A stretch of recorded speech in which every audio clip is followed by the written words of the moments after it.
Call him in. Stop street. Let's move.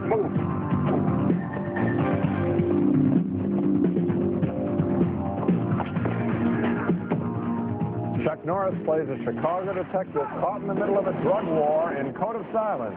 One of 4 new movies we'll be reviewing this week on At the Movies, the movie review program. I'm Gene Siskel, film critic at the Chicago Tribune. And I'm Roger Ebert, film critic of the Chicago Sun-Times. In addition to the Chuck Norris movie, this week we'll also be reviewing a comedy spy thriller named Gotcha, a Western parody named Rustlers, Rhapsody, and Gene starts with Girls Just Want to Have Fun. Girls Just Want to Have Fun is sort of a combination Flashdance and Footloose, but it isn't as much fun as either one of those hit pictures. The story is mostly about a teenage girl, a new girl in town, now attending a parochial school. She has a strict father who doesn't want her to enjoy herself too much. All fathers are like that, right, in the movies? And yet she wants to listen to records, date cute guys, and dance. All kids are like that in the movies. Nothing original going on here. And her best girlfriend wants to help her do every one of those things right away.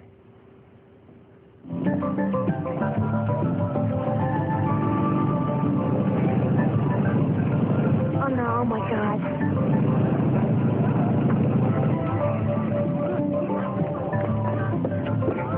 One more of those, you stone, and you're staying after school. All right, you can't see me like this, all right? What, you mean as opposed to the glamorous Holy Grace uniform? All right, look, go talk to him. I'll take care of Sister Sledge. Sister, would you mind showing me that routine you do on the pommel horse? You do it so well, and I'm just so bad at it. Oh, I suppose I could. Thank you.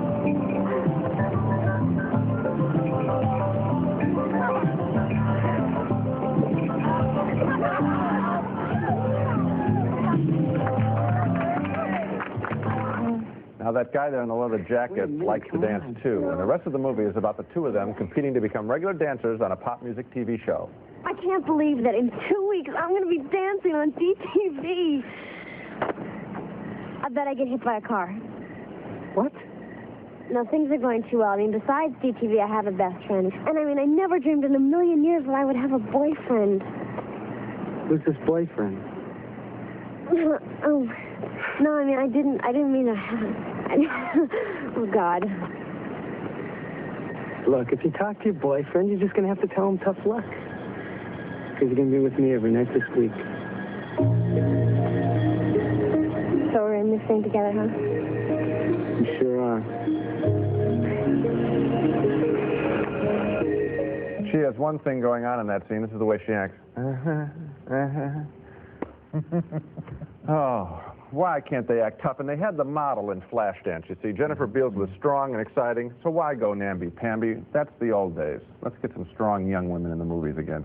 The film company that made this picture didn't want to release any of the scenes where those 2 kids audition and compete for the roles of dancers on the TV show. And I think I know why the studio didn't want you all to see those scenes. First of all, they want you to think that Girls Just Want to Have Fun is not just another dance movie. I don't know what's wrong with that. I'd see Flashdance again. Second, and this is more important, the dancing at the end of this picture isn't very good, and that's why I don't think they wanted to see him, because, frankly, Sarah Jessica Parker, the young dancer, is more of an acrobat than a real dancer, and she does running flips more than anything else, sort of Mary Lou Retton on the big screen. There's no romance in her dance, and that's a shame. Girls Just Want to Have Fun is particularly disappointing because its best-selling title tune sets us up for a good time, the Cyndi Lauper song, a good time that we just don't have in this picture.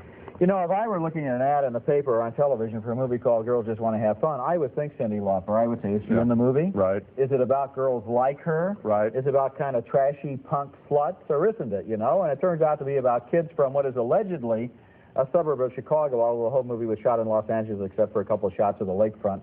I don't understand that either. But one of the things I don't understand is how did they come up with a leftover, recycled 60s teenage story with a title like Girls Just Want to Have Fun that sets up all kinds of expectations for totally different characters in a totally different story? Those are a lot of good questions. Yeah, I think so, yeah. Why couldn't you have been sitting in on the story conference on this? I think if I were at the story conference, I would have said, let's see, we paid Cyndi Lauper for her song. Now, What do people like about Cyndi Lauper? Is it that she lives in a suburb and wears pedal pushers and goes to parochial school? The answer, very tame stuff. This could have been an exciting, aggressive film. I was when I sat down, now I've seen, 30 teenage movies this year, and that's not an exaggeration. This one I was rooting for because of that song, and they burned me out. They didn't even try. Recycled garbage. Real disappointment. Next is the movie Chuck Norris as a hard-boiled Chicago cop.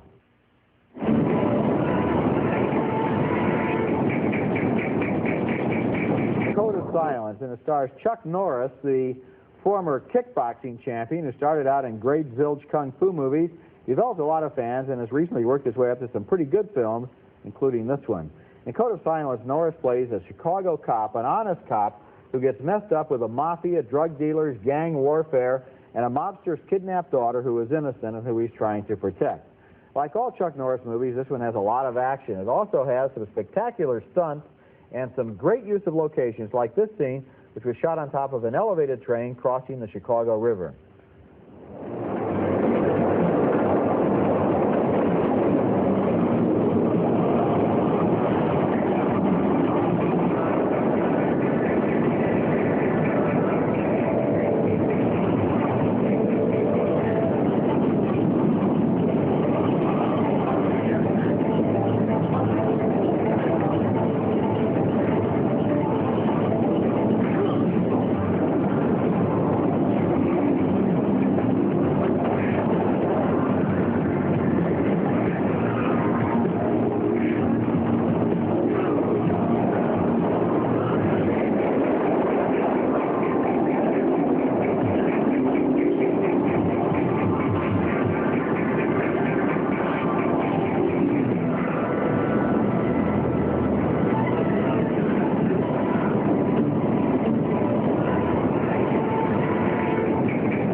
Later in the film, Norris talks to a young cop who's covering up a murder by his partner.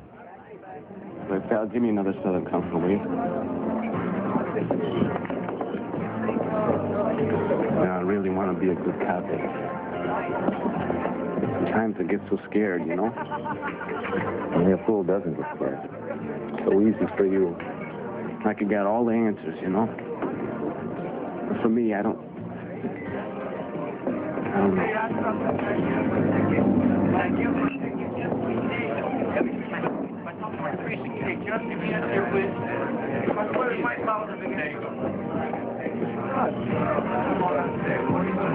Ricky planted the gun in that kid.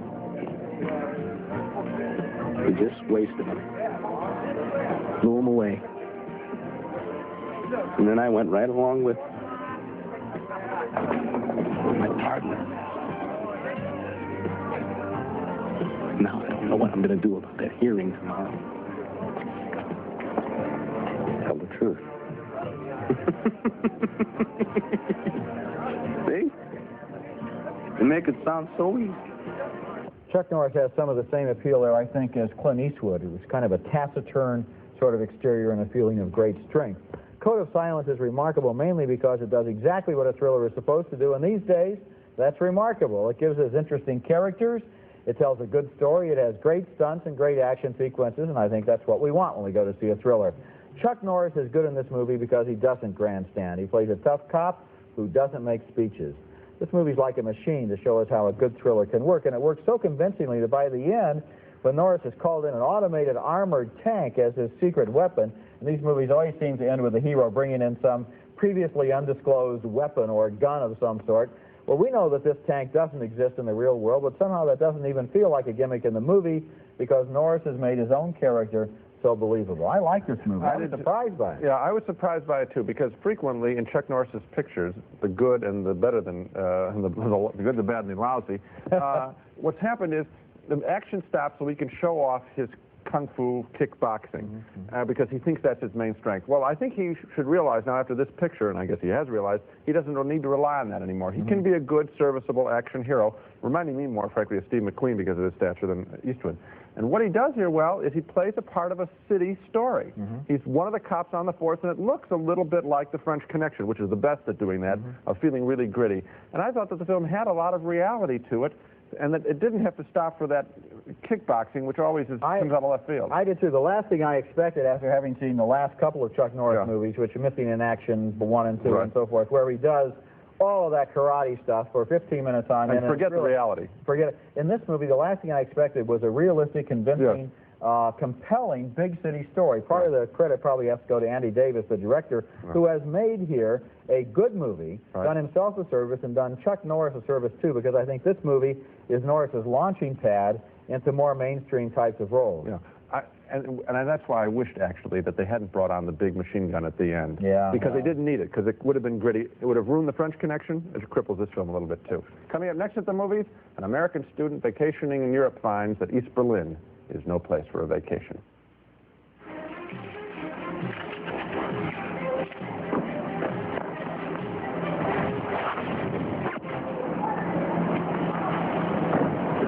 Our next film, Gotcha, is sort of a surprise. I walked in expecting something stupid, like the film's title suggests, Gotcha. Instead, what we get is sort of a slick teenage espionage film with a college student on vacation in Europe running into a mysterious, sophisticated older woman of 24. That's very old in the movies these days. And she convinces him to join her on a trip to East Berlin. Why is that guy taking a picture? It's not unusual. I mean, we didn't even do anything. Show it then. Das ist ein Stoppschild. Look what you did to the car. Können Sie nicht lesen? I don't sprechen Sie. Sorry. I was looking at the guy with the camera, and I didn't see. Jesus.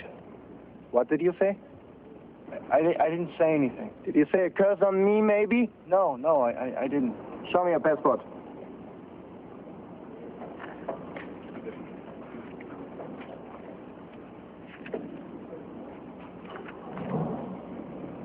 Will you look at me, please?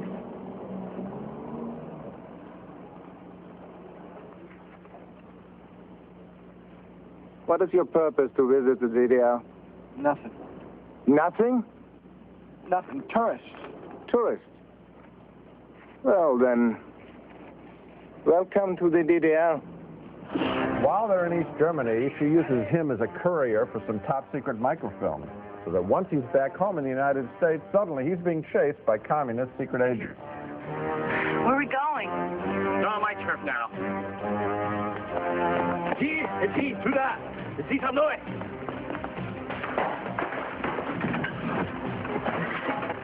What are you doing? Tranquilizer gun.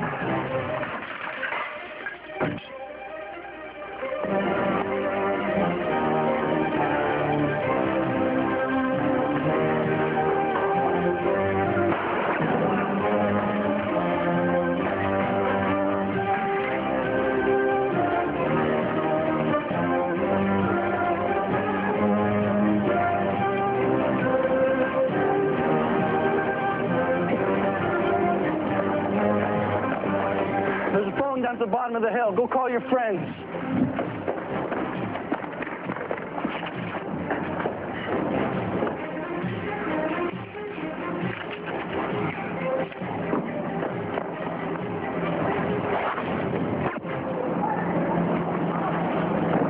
Gotcha. Now, the gimmick in this film is that before he went on vacation, that kid had been spending a lot of time on campus playing a game called Gotcha, where the students playfully shoot each other with ink capsules and then yell, "Gotcha." Be studying. Anyway, we see this in him playing this game with real bullets this time, and so that's supposed to be a big deal. I didn't think it was such a big deal. I can't really recommend Gotcha because it's so lightweight, but I'll save this for the film. Director Jeff Canoe has a good sense of how to direct a chase scene, because a couple of times in this picture, he really develops a genuine sense of danger, particularly when they're in East Germany. Also, Linda Fiorentino, playing a femme fatale, is attractive too, as she was earlier this year in a similarly tough characterization in Vision Quest. So, a mixed review from me. Gotcha is okay. Can't recommend it, though. It's too trivial. Well, I'd also say okay, and I can't recommend it either. There were a couple of things I would like to say about it. One is I couldn't stand the fact that toward the end of the movie he has to tell the whole plot up until now on two different occasions. He has to explain it to you. Then she does this, then she does that. We know that, so why does he have to tell anybody else in the movie? The other thing I didn't like about the film was it's about the wrong character. It's about the uninteresting character, the guy. I think it would have been more interesting to have a skilled 24-year-old CIA agent played by Linda Fiorentino, who's very good, and from her point of view, her problems with trying to get this schlep who is this, you know, college student with his dumb little undergraduate game, to use him as a spy. And then when he goes back to the States, she's caught and left behind in East Germany. But the last we saw of her in East Germany, she's just held by agents. Then we didn't see her again in the movie. Well, that's because they minutes. made a decision that they're going to try to fool us in the audience. In other words, the writer says, I'm going to trick the people in the audience.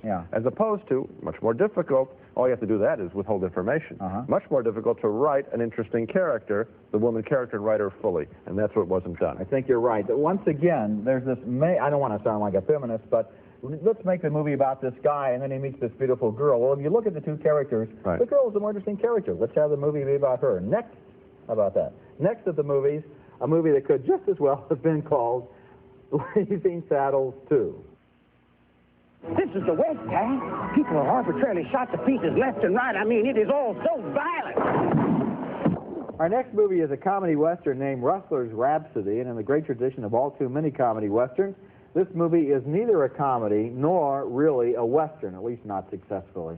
I sometimes wonder if it occurs to anybody that satirizing something isn't enough in and of itself. What you do has to be funny in its own right, or what's the point of simply making fun of something else, especially a western, which when you stop to think about it, most moviegoers under the age of 20 may never have seen a single movie western in a movie theater. That's wild, but true. It's strange, but probably true. Rustlers Rhapsody stars Tom Berenger as a good guy in a white hat, a white coat, a white scarf. He's a singing cowboy named Rex O'Hurlahan who walks straight out of a 1940 Saturday matinee, probably one of those movies starring somebody like Rex Allen or Gene Autry, and who is supposed to now be in the more realistic world of a movie that might be shot in 1985. In this scene, he has a showdown with the bad guys. What in the hell are you? Just a stranger passing through. Where in the hell do you get that shirt? How a person dresses is nobody's business but his or her own. What? You heard me. You know what you look like to me? You look like one of those fellas who's attracted to other men. This is just a warning.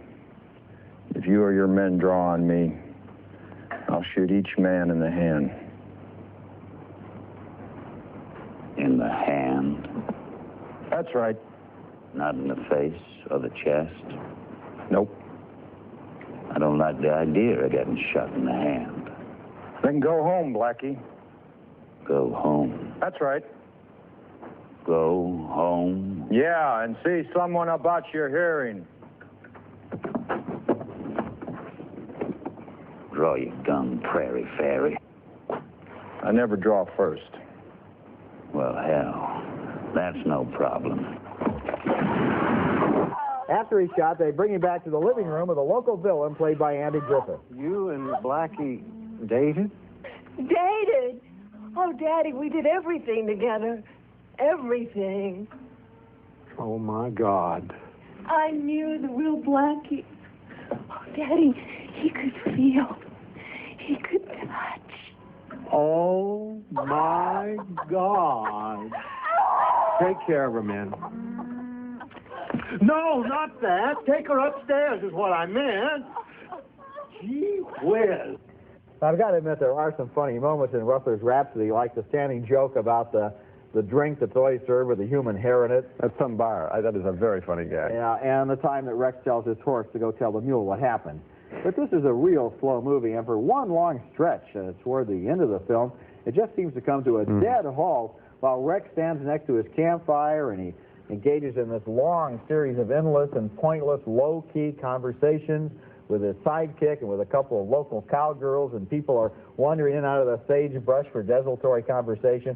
That stretch is really deadly, and the movie never does recover from it, and I cannot recommend Rustlers Rhapsody. And I was all set to, because it starts out with some very funny bits, and I thought, you know, this is going to be, they're going to accomplish the impossible, which is they're going to be as pretty good as Mel Brooks' film Blazing Saddles. But no, it falls apart, and here's why it falls apart. In the narration, a very cute thing is said. We wonder what would happen if the old-style movie, the 40s grade B movie, was made in 1985, and the narrator says, and maybe Rex, the hero, wouldn't be so perfect all the time. And we see him grab onto a branch, and then it falls down instead of getting away. but they didn't do the rest of the movie that No, they way. didn't, If no. they had stayed with that one idea, and in a guy who's less than perfect, in other words, make it very rousing and exciting, but he screws up, you could have had a running gag there that would have built throughout the whole film and been very, very funny. They forgot their own script. Not only did they forget their own script, but I'll tell you another thing. The tone of the movie is wrong. It's too low-key. It's too laid-back. It's too hip. Long. It's hip. It's too attempting slow. to be hip comedy. Everybody making this movie was too cool. They should have cranked it up like Mel Brooks would have done, and just go ahead and go for those gags and don't care if anybody says it's too obvious. Mel Brooks and Airplane, they just ram one gag after another, 5 a minute, like stand-up comedy. You're right. This is more like 5 an hour. Okay, now let's recap our reaction to the 4 movies on this show. Both Roger and I voted thumbs down on the teenage dance picture, Girls Just Want to Have Fun. So do movie critics. We didn't have any with this film. 2 thumbs up, however, for Chuck Norris's cop picture. In fact, Roger liked it even more than I did. And 2 thumbs down for Gotcha, sort of the spy who came in from the campus, a movie that we thought was made about the wrong character, should have been more about the girl, not the guy. And 2 thumbs down for Rustlers, Rhapsody, a pale-faced imitation of Mel Brooks' classic comedy, Blazing Saddles. So the one we can agree on is Code of Silence by Chuck Norris, and once again, I'll say how surprised I was by him. Yeah, I was surprised too. And also by the high level of the film making all the way through. There's a very good cameraman who worked on this film. His name is Frank Tidy, and he did The Duelists, and he also did one other film. If I could think of it, I would recommend it. I'm going to come up with it. He's very, very good. He made Chicago look good in this movie. I'll get you here next week. Okay. That's it for this week. Next time at the movies, a special program about the rebirth of the great American Western with an advanced look at Clint Eastwood's new movie, Pale Rider. We're calling the show Back in the Saddle again, and until then, we'll see you at the movies.